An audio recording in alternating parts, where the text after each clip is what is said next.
దావోస్కు పోయిన రేవంత్ సార్ కూడా AP PCC పెబ్బ షర్మిలక్కంతా బిజీగా లేకుండొచ్చు. ఒక దిక్కు కొడుకు లగ్గం పెట్టుకుంది, ఇంకో దిక్కు కుర్చీ మీద కూర్చునే ఛాన్స్ వచ్చింది. రెండు పనులకు ఒకేసారి ముహూర్తం ఉండు, ఇంకో దిక్కు అన్నతోటి ఎట్లా ఢీకొట్టాలి అనే రంది.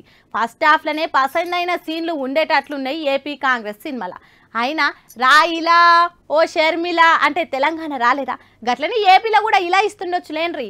Congress leader Sharmila madam life లా ఈ ఏడాది చాలా ముఖ్యమైనది.